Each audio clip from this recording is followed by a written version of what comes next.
So rest in peace to Piper, and I hope he's happy where he is.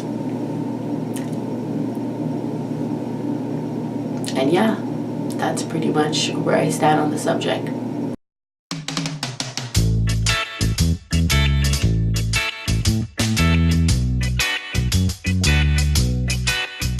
What is that? Oh, okay.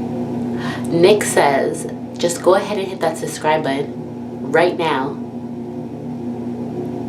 before you forget. Hey everyone, welcome to Parenting Parrots. I'm Mixie Casanova, and today I'm here to talk to you about something that took me very long to come to you guys with. So about maybe 2 months ago, I think it was, I posted introducing Piper, our Quaker Parrot. And I was really excited to post that video because Piper has always been someone very important to all of us. He's made an impression on all my kids. He's very close to my 3-year-old. My 11-year-old was the one who picked him out, and he's just a joy to have around. He doesn't worry about talking in front of strangers, singing in front of strangers, or anything like that. So it was really fun for us to post that video introducing him and getting ready to put more videos of him up.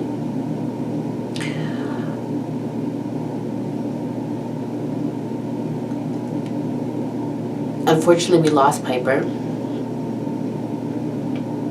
and I had a hard time with it. I blamed myself a lot, and I questioned my parrot ownership, if I could be a parrot owner, if I deserve to be a mother to a parrot. I went through a little depression, I guess, a sad moment, and it took me very long to be able to talk about Piper and not feel sad. So I want to tell you guys what happened to Piper. Pretty much I did the month of January no pellets, which was fine. I did the same thing to all my birds. Nobody was any different. I checked their weights every morning. He was maintaining his weight. Everything was good until about the last week of January. He was okay, and then the Thursday he seemed off. And the only reason why I knew he was off, because his weight was good, but the only reason why I knew he was off is because I was training him and I went to go give him the treat and he refused. Now, in all my years with Piper, Piper has never refused a treat. So when he did that, red flags came up, and I thought, something's not right. Something's not right. And I checked his food bowl, and that's when I realized he didn't look like he touched his food. And I just didn't know what else could be wrong. So I thought, okay, let me check his weight again tomorrow. So Friday came, and I checked his weight, and it wasn't the norm. Usually he's about 98, 99 grams. Friday he was 88 grams. So I was like, okay, he's 88 grams, and he's not eating. And he was letting us pet him, which he never lets us pet him. That was one thing that I had to train him on. So I thought, okay, he's letting us pet him. What's going on? It just came out of the blue. How come he's letting us pet him all of a sudden? So I gave him food. He went to it, but he didn't touch it. So I was like, what's going on? But this is the day before I'm about to bring back in pellets. So I thought, okay, maybe he had enough of fresh foods. Maybe he wants his pellets back. Maybe I'm not giving him favorite foods. You know, what could be the problem here? So I watched him, and he was slouching. He wasn't doing anything. He stopped talking. This is just a Friday. So Thursday he was okay. Like I said, the only thing he did on Thursday was refuse my treat, and that's what gave me a red flag. But weight was fine, activity level was fine, everything else was fine. Friday, he completely went downhill. He wasn't himself at all. So I said, okay, maybe once he gets back his pellets, he'll be better, and So first thing Saturday morning, I got the pellets. I went to the store and I got pellets back. And I brought them in and I weighed him. And he was 81. He was 81 grams. And I thought, he's losing weight. Like, he's losing weight. So I said, okay, well, he's not eating, so he's going to lose weight. So I gave him the pellets. He didn't take it. So what I did is I soaked them and then got a syringe and put them in the syringe and fed him like that, just a little bit at a time. Like, the syringe is about, I forgot how many milliliters, maybe 10 milliliters. Yeah, it's 10 milliliters in the syringe. And so I would give him one syringe every like 2 hours or something like that I was doing. And he seemed to be getting back a bit of energy, so I was like, okay, good, he's getting back his energy. He was getting, like, he was moving around his cage and doing stuff, so I was thinking, okay, we're coming back to. I don't know what happened, why he stopped eating. No, I do not. He had a slight parasite, but nothing that should have killed him. It could have been fixed once I got him back eating. I don't know where he got the parasite from. I'm thinking there was one day I fell asleep with the food in the cage, and I never took it out until the morning, so I wonder if he touched it. The same thing happened to all the parrots, but maybe he touched his and they didn't. I don't know. However, he just had a vet check and he was perfectly fine, so I'm assuming something like that. But that's not what killed him. What happened was the Saturday when I fed him his last feeding, I went to go weigh him, and this is my fault, but because he wasn't eating, he had poor balance. And so I went to go weigh him. I put him on the scale, and when I put him on the scale, he, like, I guess tried to come off the scale, like was going to flutter off or something, and he fell on the floor. When he fell on the floor, remember, all my birds are fully flighted, well, most of them anyways, except for the ones that came to me clipped.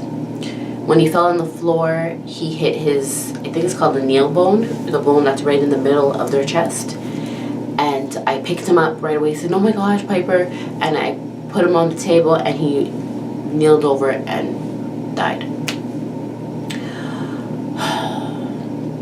So first I thought I choked him with giving him the milliliters, like maybe he was full and I gave it to him too soon, he didn't want it, I don't know.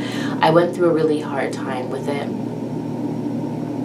However, the necropsy came back saying that is what killed him, the hit on the kneel bone. I feel a little bit better knowing that it wasn't literally something that I really did, but I should have made sure that scale was in the middle of the table and not near the end. So I blame myself for that. And it's been hard because my 3-year-old keeps asking for him. And she keeps saying, he's coming back from the doctors, he's coming back from the doctors.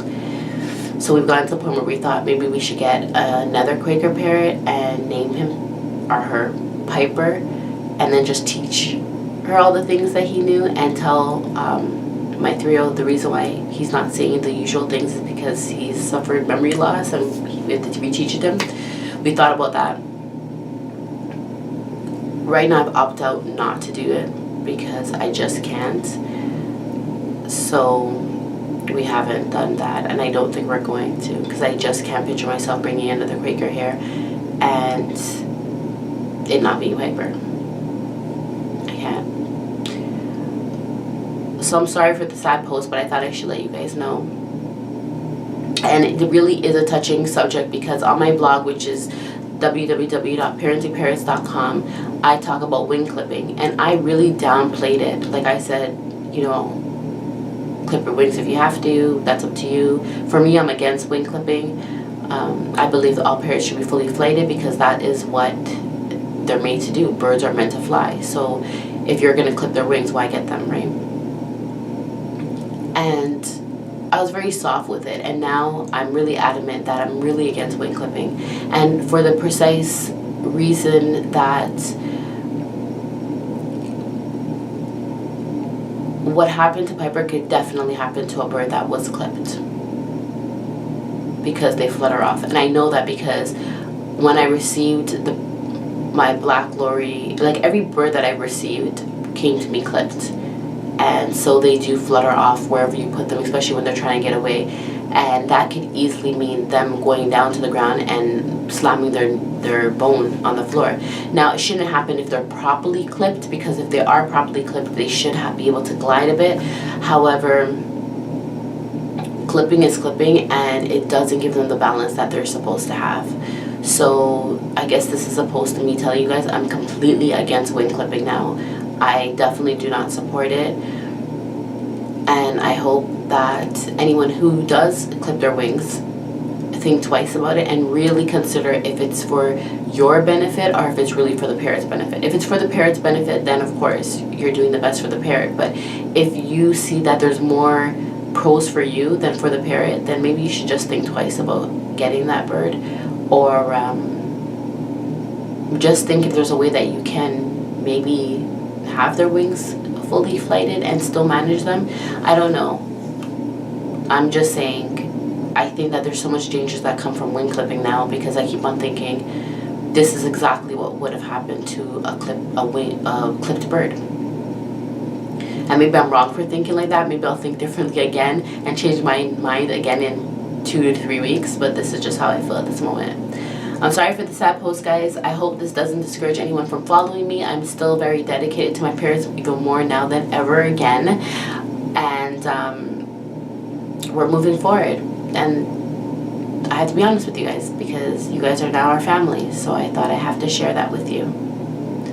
So thank you guys so much for watching.